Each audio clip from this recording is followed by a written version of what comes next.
व्यवस्था में कोई परिवर्तन आया? बिल्कुल आया।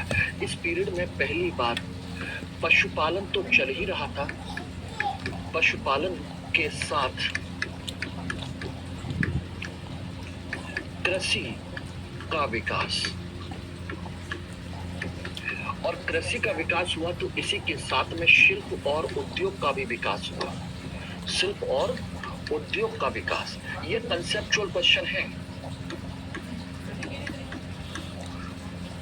यहीं पर आपका मेंस में क्वेश्चन पूछा जा सकता है, ऑप्शनल में भी क्वेश्चन पूछा जा सकता है कि नवपाषाण काल को क्या हम क्रांति का काल कह सकते हैं? उदाहरण सहित स्पष्ट कीजिए,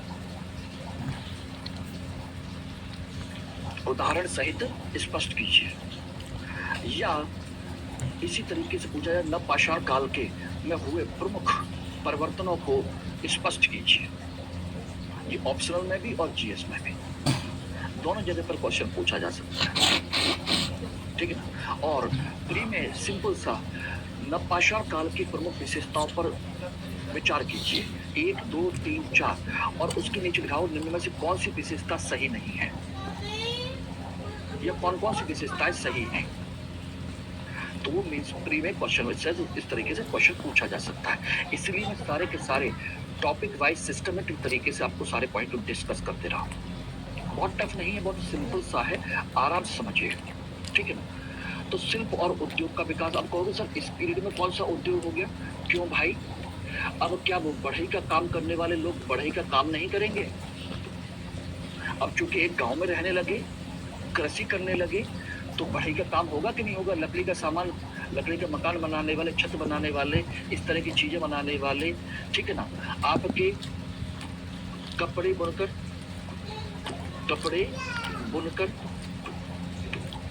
ये लोग नहीं शुरू करेंगे? बता दीजिए, क्या इसी पीरियड में कुम्हार नहीं होगा जो बर्तन बनाएगा? इस तरह के उद्योग धंधों का, शिल्प का विकास होता है। बढ़ई है, कपड़ा बुनकर है, कुम्हार है, कृषक है, ये सब आपके अपने अपने गतिविधियां, सामाजिक आर्थिक गतिविधियां यहाँ शुरू होती हैं आर्थिक स्तर पर, ठीक है ना, ध्यान रखना। तो ये सारा का सारा एक कंसेप्ट है। आर्थिक हो गया। राजनीतिक स्तर पर देखा जाए तो बताइए, राजनीतिक स्तर पर क्या है? राजनीतिक स्तर पर कबीले की परंपरा की शुरुआत, कबीला परंपरा की शुरुआत,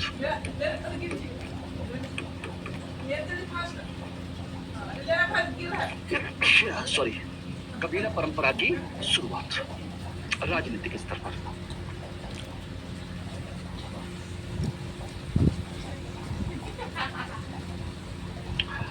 नहीं बेटा, बाल के पत्थर के टुकड़ों से बनाओगे बेटा?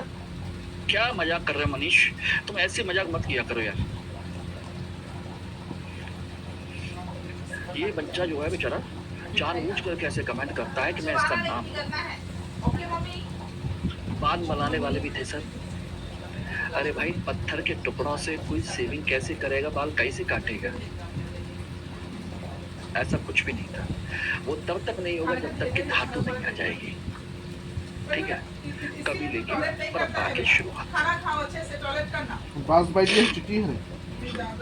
अब कहो फिर कपड़े कैसे बनाते थे, वो किससे काटते थे? कपड़े बुनकर के केवल लपेटना और किसी तरह से बांध लेना, किसी तरीके से। उनकी सिलाई करना, ऐसा भी नहीं है। तो ये शुरुआत हम कह सकते हैं। इस पीरियड में धार्मिक स्तर पर क्या हुआ? धार्मिक स्तर पर ये मैं इसलिए लिखा रहा हूं कि आप सिस्टमेटिक तरीके से इसको लिख सकते हैं। धार्मिक स्तर पर आप पहली बार इसमें पीरियड में प्राकृतिक शक्तियों की पूजा की शुरुआत, पूजा, मातृ देवी की पूजा, यानी अपनी धरती की पूजा, उत्पादकता की देवी की पूजा, ठीक है ना। इसी पीरियड में यहाँ पर हमको कुछ जादूगर लगा के या हाय फोन लगा तो पुरोहितों की परंपरा की शुरुआत। परंपरा इस पीरियड में दिखाई देती है जो छोटी मोटी चीजों से प्रभावित कर देते हैं। इसी पीरियड में आपका शवाधान की प्रक्रिया होती है। शवाधान वो भी आपके विशेष रूप से कैसे, उसके साथ जरूरी सामान को दफनाना।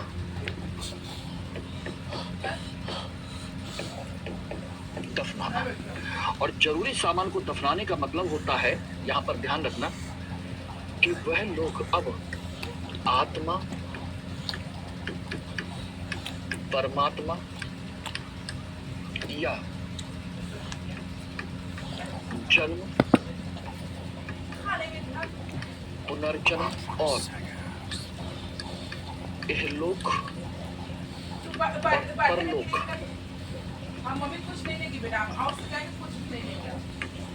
परलोक में विश्वास करने लगे। मैं क्या करने लगे? विश्वास। कैसे करने लगे? जब विशेष सामान के साथ किसी भी शव को दफनाओगे तो उनका मतलब क्या है? भाई इस इंसान की आत्मा निकल चुकी है। अब ये किससे मिल चुकी है? अब आप समझ लीजिए कि अपने किसी मुख्य व्यक्ति से जाकर के इसकी आत्मा मिलने चली गई है। अब ये मर गया तो किसी दूसरी दुनिया में जन्म लेगा, इसलिए इसके साथ में इसका सामान दफना दीजिए। तो यानी कि किसी दूसरे लोक में चला गया मरने के बाद। अब इस ये सब्जी, ये चना अच्छा नहीं लागत है, महू खा नहीं सकत। शुरुआत होती है, ठीक है ना? ध्यान रखिएगा। इसी समय क्या होता है? इसी समय दक्षिण भारत में शवाधान के साथ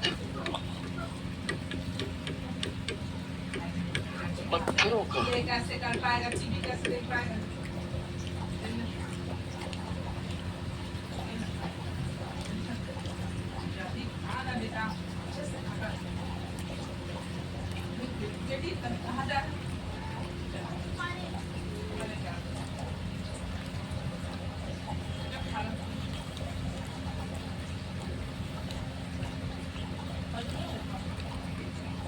एक प्रतीक चिन्ह भी लगाया जाता था।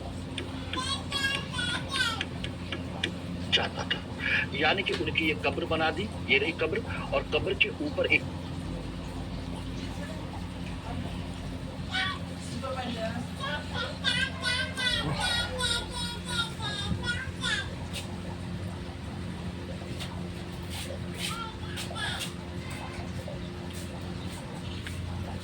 पत्थर लगा दिया मेरा, इस तरीके से ऊपर एक पत्थर लगा देना।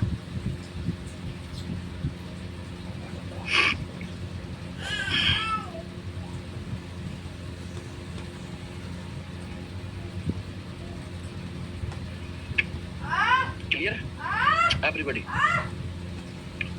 पत्थरों का प्रतीक चिन्ह, यानी कि दक्षिण भारत में पहले सबको दफनाया जाता था और सरहाने के पीछे क्या लगा देते थे? एक पत्थर लगा देते थे, एक प्रतीक चिन्ह के रूप में। ये एक परंपरा की शुरुआत होती है धार्मिक स्तर पर, ठीक है ना? तो इस प्रकार से ये सिर्फ आपके नवपाषाण काल की जो गतिविधियां हैं ये आपकी शुरू होती है। इसी पीरियड में देखेंगे तो आपका कला संस्कृति का भी एक विकास होता है कि नहीं होता? बताइए, इस पीरियड में कला संस्कृति का विकास क्या हुआ?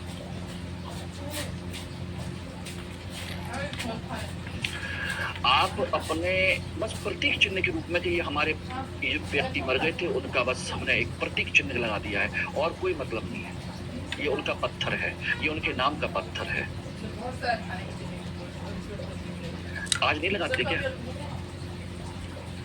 ईसाई?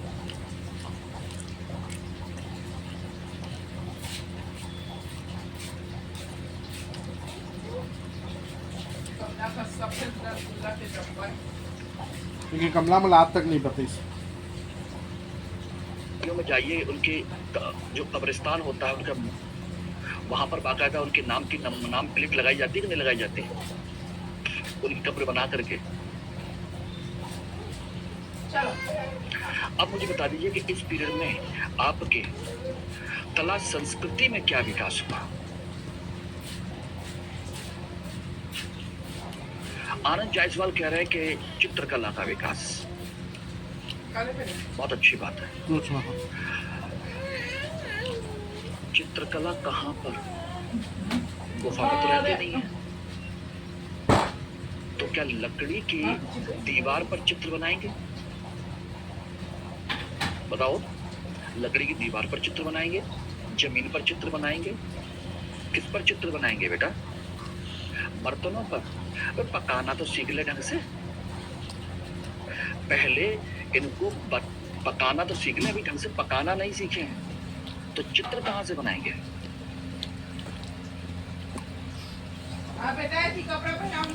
कोई कला नहीं है, केवल एक ही कला है कला संस्कृति में इस काल में, चित्रकला की परंपरा। ये लोग आए था, वैसे चला गया है की परंपरा गुफाओं तक सीमित रही। यानी कि जो लोग गुफा में रह रहे थे, मध्य पाषाण काल के लोग, जो उनकी प्रवृत्ति है, जो गुफाओं तक रह गए, केवल वही इसको चित्र बना रहे थे। बाकी बाहर जो आकर के बस्ती बसाने लगे, उनकी चित्रकला खत्म हो गई। ठीक है ना, ध्यान रखना। इस पीरियड में कला संस्कृति केवल बर्तन निर्माण तक बर्तन निर्माण से संबंधित है,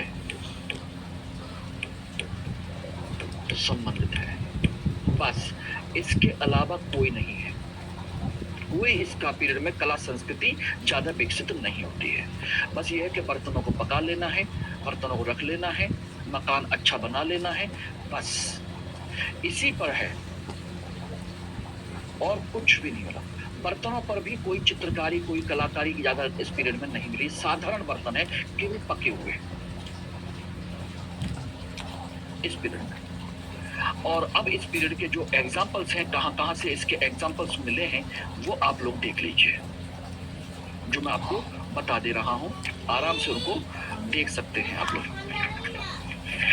कहां इसके एग्जाम्पल्स हैं।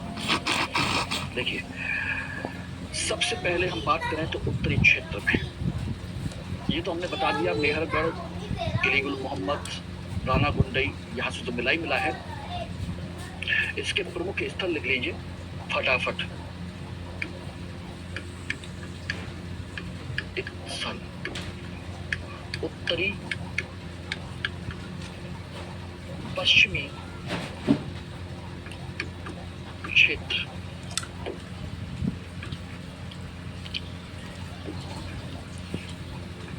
उत्तरी पश्चिमी क्षेत्र, मेहरगढ़, किली गुल मोहम्मद,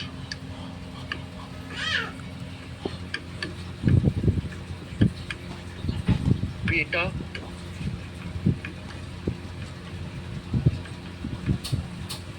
राना गुंडई, ये 4 हो गए।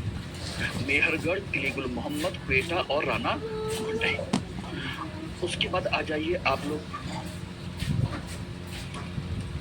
हमारे अपने जम्मू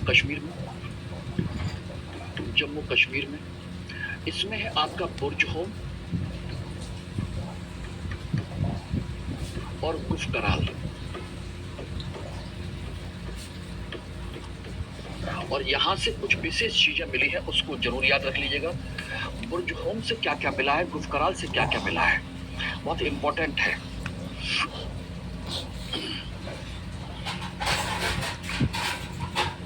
देखिए, सबसे पहली चीज तो बुर्ज होम से एक तो चीज मिली है ये कि कुत्ते के साथ मनुष्य को दफनाने का साक्ष्य। कुत्ते के साथ मनुष्य को दफनाना, एक ये। दूसरा, हमें इसमें मिले हैं गर्तावास। गर्तावास बोले तो जमीन के नीचे अंडरग्राउंड मकान बना देना। जमीन के नीचे गड्ढा खोद करके अपने सुरक्षा के लिए एक दूसरा मकान बना देना। हरारी। गर्तावास मिले हैं, ठीक है ना, ध्यान रखिएगा।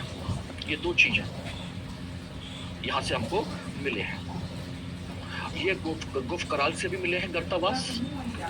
ये हम लोग इसको रख दे तो मैं दिखा देता हूँ कैसे है गर्तावास। चला थाली ये रहे, ये दिख रहा है ना, बुर्ज होम रहने का स्थान, यानी जमीन के नीचे गड्ढा खोद करके उसके अंदर ये रहे, ये इसके अंदर जाकर के बना देना बुर्ज होम से। यानी तो अंदर जमीन के अंदर जो अलग अलग कमरे बना देना, दोनों के बीच में कनेक्ट कर देना, यानी कि बीच में लिंक कर देना।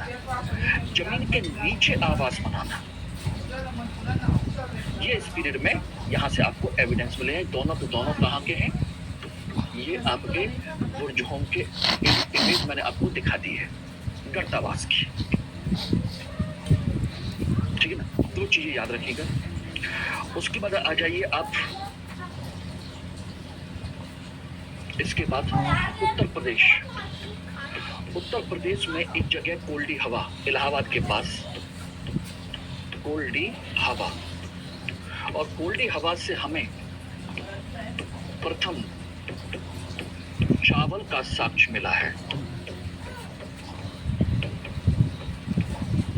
प्रथम चावल का साक्ष्य, फर्स्ट एविडेंस ऑफ राइस, कोल्डी हवा पहला। उसके अलावा चौपानी मांडू,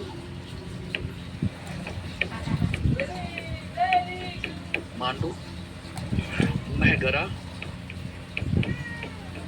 ये सब उसके प्रमुख स्थल हैं।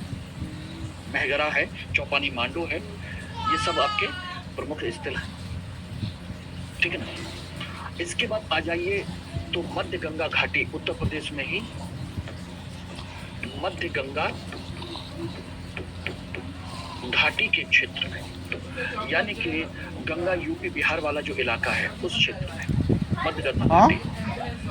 हाँ छोटू के यूपी है काकर बिहार का क्षेत्र, और यहाँ काकर से एम्बुलेंस क्या है, यहाँ से एक जगह है चिरांग बिहार में, है हेलो बिहार में, ध्यान रखना। और यहाँ से बड़ी अच्छी सी चीज का एम्बुलेंस है जिसको हम कह सकते हैं, छोटू हो एमा नहीं करे बुर्ज होम के बाद आई? सबसे ज्यादा मृतभांड मिले हैं। ओ फालतू एम्बुलेंस।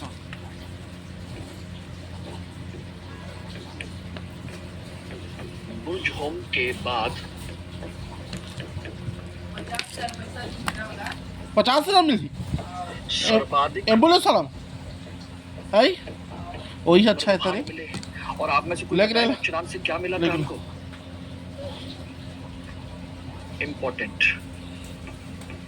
अस्थियों के औजार,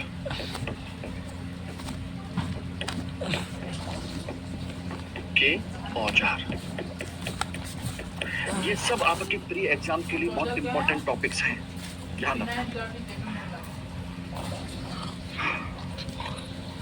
मैं गलत करो इसके बाद आ जाइए आप उड़ीसा।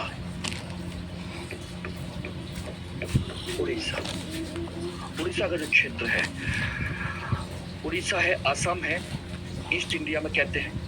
उड़ीसा हुआ, असम हुआ। यहाँ पर क्या मिला है, उड़ीसा और असम का जो पूर्वी भारत का जो हिस्सा है, यहाँ से हमें लघु हस्त कुठार मिले हैं। हस्त कुठार यानी कि छोटे छोटे गनासा, हैंडेक्स, छोटे छोटे गनासे मिले हैं। और मिला है यहाँ से दांतेदार हंसिया,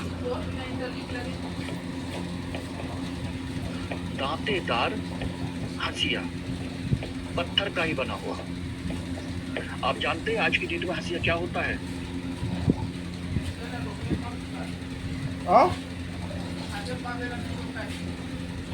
इस तरह का जिससे आप फसल काटते हैं, ठीक है ना, इस तरह का हंसिया होता है जिससे फसल काटी जाती थी। मैं थोड़ा बोल ज्यादा कर दिया है, वरना इसको थोड़ा और लंबा कर सकते हैं। इस तरह का भी होता है और जो इस तरीके से। अब इसी पर क्या है, इस तरह के दांतेदार हंसिया बना हुआ है। कई लोग दांतेदार इस पर धार की जगह पर दांते बने हुए हैं। तो आज की डेट में सोचिएगा, क्या दांतेदार नहीं आता? मच्छरदानी नहीं कहता रे कपड़ा छुई दांतेदारी तो होता है ये गेहूं मगर और नहीं धान की फसल काटने के लिए। दराती कैसे है इसको? दांतेदार हंसिया या दराती, ये वही है। इसके एविडेंस आज से हमको मिले हैं, ठीक है ना? एक चिनान से एक चीज और भी मिली है, यहाँ ध्यान रखना। हिरण के सींग के उपकरण, हिरण के सींग के उपकरण, ये और मिला है, ये ना। उसके अलावा देखेंगे तो दक्षिण भारत में भी इसके कुछ एग्जाम्पल्स हैं, जिनको आप देखना चाहें तो दक्षिण भारत में देख सकते हैं। नागार्जुन कोंडा, ब्रह्मगिरी, मास्की, पिकली हल, ये सब आपके दक्षिण भारत के स्थान हैं। यहाँ से इसी प्रकार के सभी चीजें आपको मिली हैं।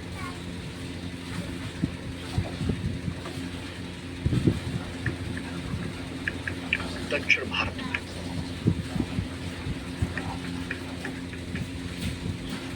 नागार्जुन कोंडा,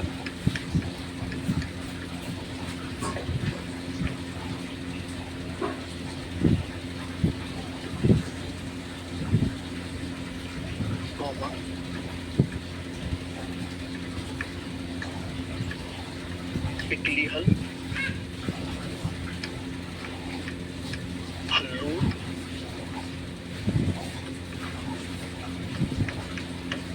ब्रह्मगिरी, ये सब आपके दक्षिण भारत से हैं। हल्लूर है, पिकली हल है, ये सारी चीजें, और वही सब आपके मिले हैं। मृगभाड़ वगैरह सारे यहाँ से प्राप्त हुए हैं। तो ये कुछ आपके एविडेंस हैं, कुछ चीजें हैं जो मैंने आपको बता दी है, ठीक है ना? ध्यान रखिएगा। और इसी पीरियड के अंत में जाकर के एक घटना और होती है, और वो घटना क्या है? घटना है दोस्तों कि जब एक ये लोग अपने घर में पशुओं को पाल रहे हैं, खेती कर रहे हैं, तो खेत के जो अवशेष हैं, जिसे हम कूड़ा करकट कह सकते हैं, भूसा कह सकते हैं, जानवरों को पालते समय उनका जो अवशेष है, गोबर वगैरह है, इस तरह की जो चीजें हैं, वो अपने घर के कोने में कहीं ना कहीं इकट्ठा कर रहे हैं, घर के बाहर इकट्ठे कर रहे हैं। तो उसी कूड़े के ढेर पर बहुत सारा सामान फेंक दिया जाता है, साफ सफाई करके। गांव में आज भी होता है। किसी भी कारण से उस कूड़े के ढेर में आग लगती है, और ये हमेशा कभी ना कभी हमारे आपके गांव में भी ये परंपरा हो जाती है, कभी कभी ऐसी चीजें हो जाती है। आग लग गई, और आग लगने के साथ उसमें सब कुछ जल के राख हो गया, ठीक है। उसी में कुछ ऐसी चीजें भी पड़ी हुई थी जिसकी उन्होंने कल्पना नहीं की थी। क्यों? क्योंकि इससे पहले ये लोग केवल और केवल पत्थर के उपकरणों का प्रयोग कर रहे थे। पत्थर से ही जमीन की जुताई करते थे, निराई करते थे, पत्थरों से ही पेड़ को काटते थे, उसकी घास छीलते थे। ये सब कुछ पत्थरों का था। उसी पत्थर को निकालते समय इनके सामने कुछ ऐसे पत्थर भी आए जो ज्यादा कठोर थे, जो इनसे टूट नहीं रहे थे, जिन पर धार नहीं रखी जा रही थी, ठीक है। तो उसको उठा करके उन्होंने उसी कूड़े के ढेर के आसपास में कहीं फेंक दिया, और जब वो आग लगी तो उसमें जो पत्थर के टुकड़े, ऐसे जो टुकड़े थे जो टूट नहीं रहे थे, वो बिखर के एक प्लेट जैसी संरचना बन गई उनकी। और जब उसको रात को हटाया गया सारी चीजें की, तब उनको वो मिला अचानक। बोले कि ये क्या है, ये तो हमने कभी देखा ही नहीं। तो पता चला कि वो तांबा था, एक धातु थी, और जो पत्थर के टुकड़े जिन्हें समझ रहे थे वो धातु के पत्थर के टुकड़े थे, जो जमीन से निकल के आ गए थे, जिन्हें जमीन से निकाला गया था। इस प्रकार से इन्हें धीरे धीरे क्या मिला? एक तांबे की खोज होती है, और तांबे को ये गला सकते हैं, ये इनको पता चल गया, और उसको गला करके एक विशेष शेप दिया जा सकता है, इसको भी पता चल गया।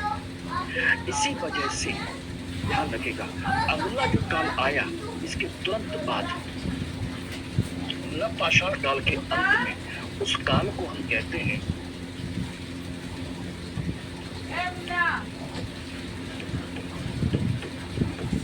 ताम्रपाषाण काल।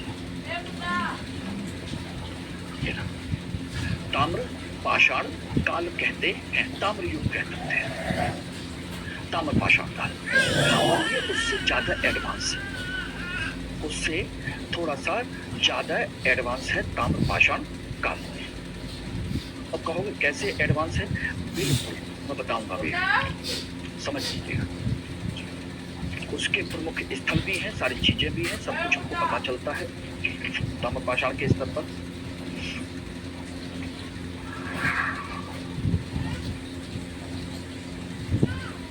ठीक है, ताम्र पाषाण काल के संदर्भ में मैंने पहले ही कहा कि जब तांबे की खोज हुई तो तांबा मानव द्वारा खोजी गई प्रथम धातु है। क्या है? पहली धातु जिसका उपयोग भी मनुष्य ने किया था।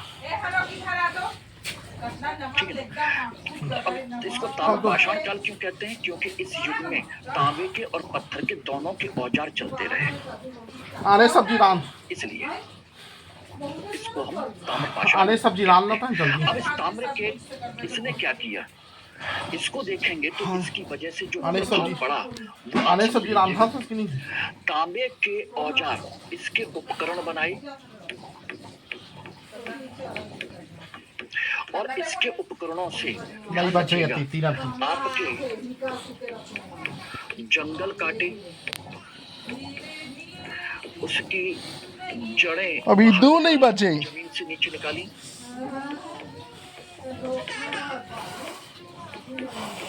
उनकी जड़ें बाहर निकाल ली। ठीक है ना, खेत की प्रॉपर तरीके से जुताई हुई, यानी कि कृषि भूमि का विकास हुआ।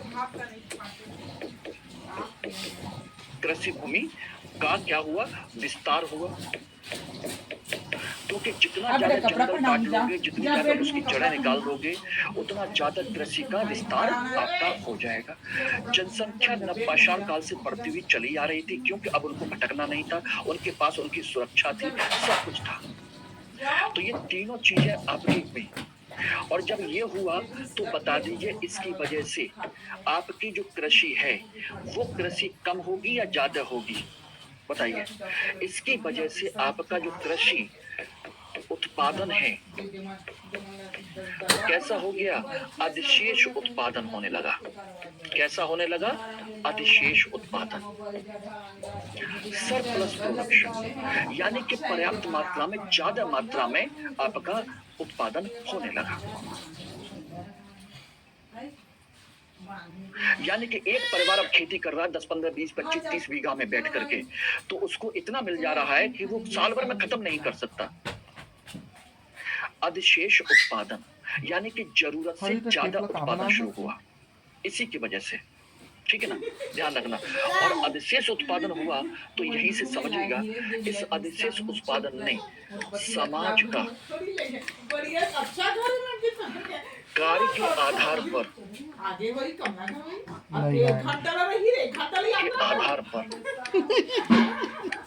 नाहरे राइट हाथ विभाजन कर दिया, हो दे श्रम विभाजन किया। ठीक है ना, या हम कह सकते हैं प्रॉपर वर्गीकरण, मोरे विषय में कहे हैं, और उनके कार्य भी बांट दिए।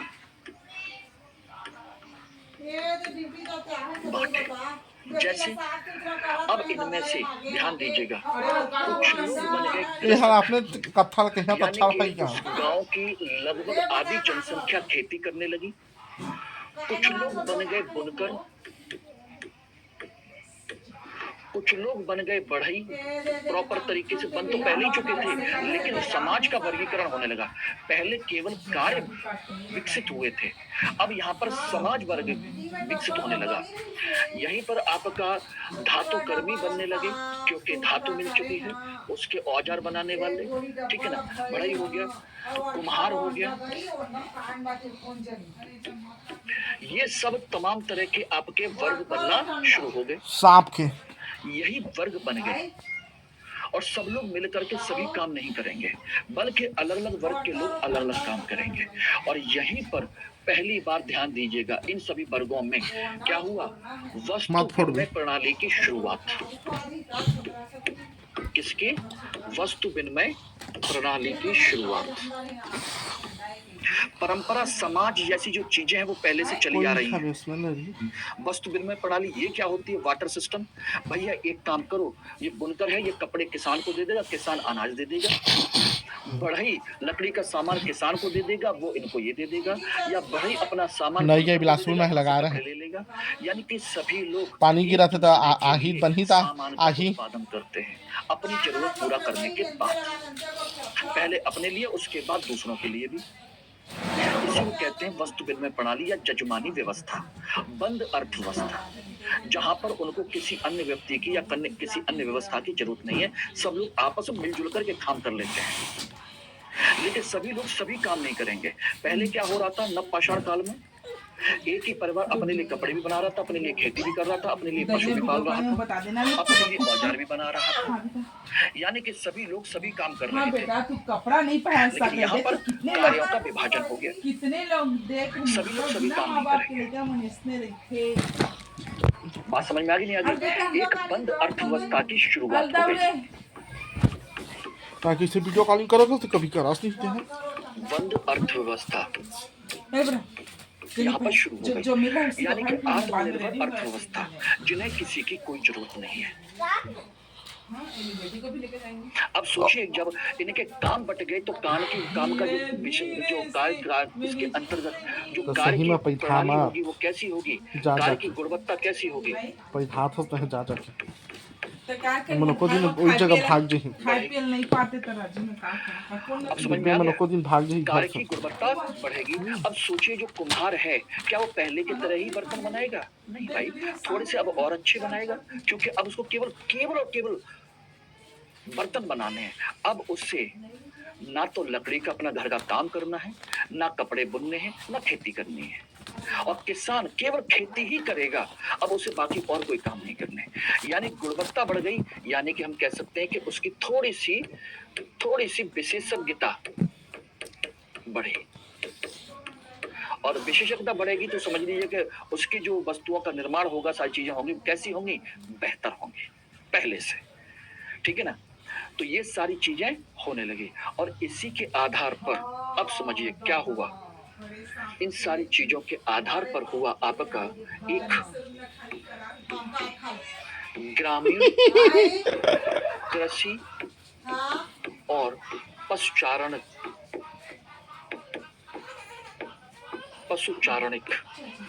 कति जगह लुका है तो सांप हरे बिला खान देगा देख मैं तो कहते अच्छा है, मला अनाकोंडा है रे। दैयो का हाँ बढ़ के सांप नो हाय बाकायदा चलो कहाँ है रे? एक ग्रामीण परंपरा गांव अब विस्तार होने लगा, क्योंकि जब इतना सारा होगा तो जनसंख्या भी बढ़ेगी, गांव का विस्तार होने लगा, कबीले का विस्तार होने लगा, सारी चीजें पहले से बेहतर होने लगी। बात समझ में आ गई नहीं आ गई? एवरीबॉडी। तो इस तरीके से एक कृषि पशुचारणिक व्यवस्था का क्या हुआ? निर्माण। तो पहली बार ग्रामीण व्यवस्था का निर्माण किस काल में हुआ? नवपाषाण काल में, मध्यपाषाण काल में, ताम्रपाषाण काल में, या उसके बाद? बताइए कब हुआ?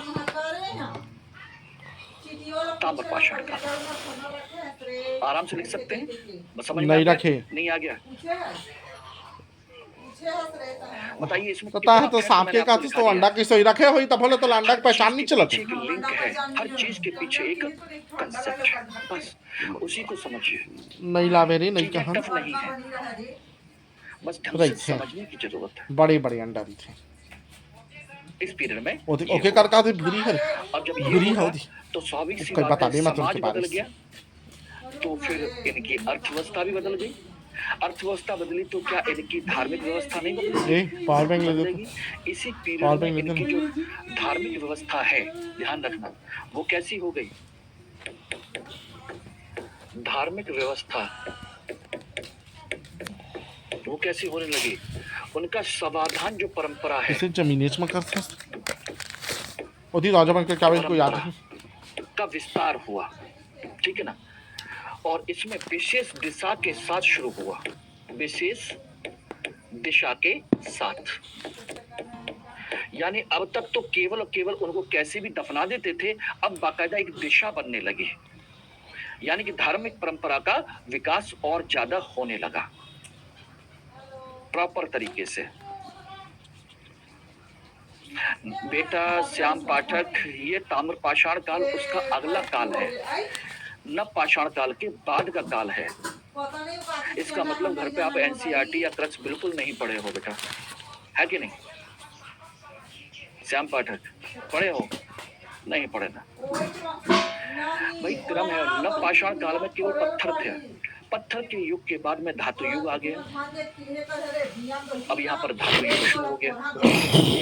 लेकिन अभी भी इस काल में भी ताम्र युग में थोड़ा सा पत्थर के औजार भी चल रहे थे। पूरी तरह से ऐसा नहीं था कि पत्थर के औजार खत्म हो गए हों। शिकार तो अभी भी उन सब चीजों से मिलकर कर रहे थे।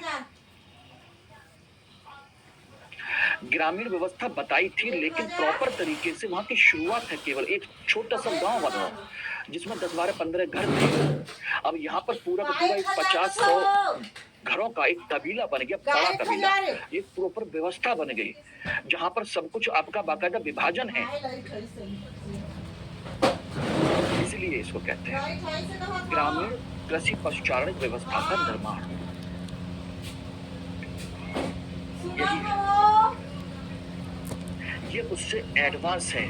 वह पहले केवल कुछ घरों की बस्ती बसी थी गांव की, यहाँ पर आकर के वो बस्ती बड़ी होगी, बड़ा गांव हो गया। इसलिए आदमी बोला नांग कहत रहे तो गाँव खुद नांग है तो लुका छुपी खेल चूहा कहा थे हड़बड़ करा थे तो आने क्लियर हो गया एवरीबॉडी? मतलब बहुत सही में है। धार्मिक व्यवस्था में इसी पीरियड में ताम्रपाषाण काल में देखेंगे तो कला संस्कृति, कहीं खिंचवे तो रे मैं जगह हुई कला संस्कृति। अब कला संस्कृति कहाँ आई? मौला देखे का नंबर एक, मकान निर्माण। मैं तो बाहर ही नहीं निकला। मकान निर्माण में यहाँ पर क्या शुरू हो गया? मिट्टी की